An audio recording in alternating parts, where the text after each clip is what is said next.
Sizafunda encwadini yevangeli ngokuloba kukaMateyu umpostoli. Sizafunda isahluko samashumi amabili nesithupha, ivesi elamashumi amathathu nesithupha. Incwadi ngokuloba kukaMateyu umpostoli, chapter 26 verse 36. uJesu wafika nabo endaweni okuthiwa iGetsemane, wathi kubafundi bakhe, hlalani lapha, isayokhuleka laphaya. Inhliziyo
uJesu Kristu. Zimbili izinto ekufuna ukuba sizibheke uma ngabe siqala ekuseleni, uma ngabe sizozethula uJesu okhona esakramenteni elingcwele kakhulu laselathini. Mhlawumbe kufanelekile ukuba kube inkonzo yokuqala esithi uma ngabe siqala ngomkhosi okanye siqala ekuselelo ebese sizozethula ekukholeni kukaKristu. Ivangeli esifundile likaMateyu, uJesu unyukela eGetsemane kuyokhuleka. Unyuka nabafundi bakhe ebese ethatha amadodana kaZebediya kanye noPetrus. Zimbili izinto ekufuna ukuba sizibheke uma ngabe siqala ekuseleni. Oqala, uJesu uma ngabe enyukela eGetsemane uyayazi inhloso yokunyukela kwakhe eGetsemane. Lokho kufisa ukuba sibheke sizinde ngakho uma ngabe siqala ngosuku banamhlanje, ukuthi uJesu uma ngabe enyukela eGetsemane inhloso yakhe ukuba ayokhuleka. Ukuba mina nawe esithe uma ngabe siza kulemselelo eyethu inhloso kakube yini. Mangabe sishiya imindeni yethu, sishiya amakhaya ethu, sithi siya emuntwini, inhloso yethu ngabe yini.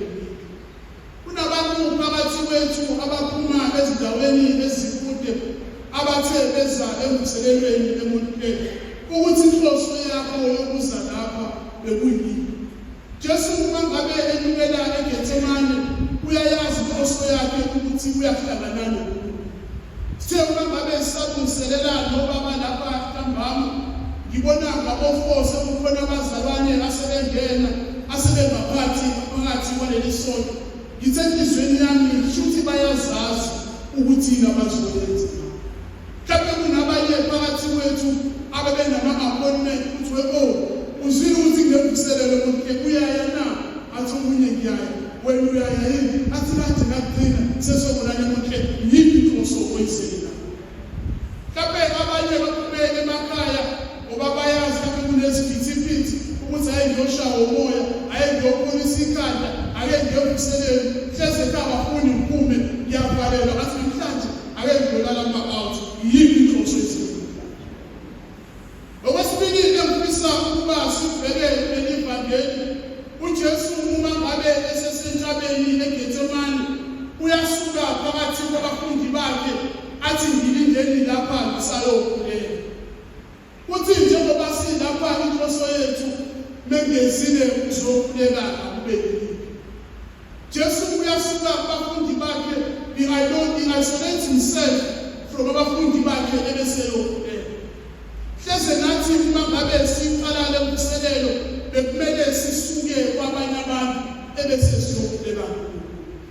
Hleze mhlawumbe ufike nomndeni wakho, ufike nabangani bakho, ufike nobambo lwakho, kepha namhlanje inhloso yakho ukuthi usuke kwabanye abantu ebese uyokhuleka.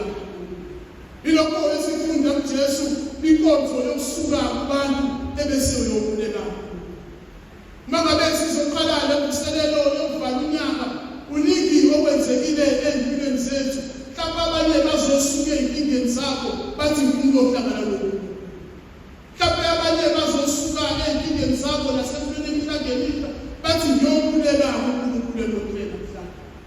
Ukuthi yiphi inhloso oyizele nokuthi usuke kulezinto ezokuphazamisa ukuze ubonane noNkulunkulu.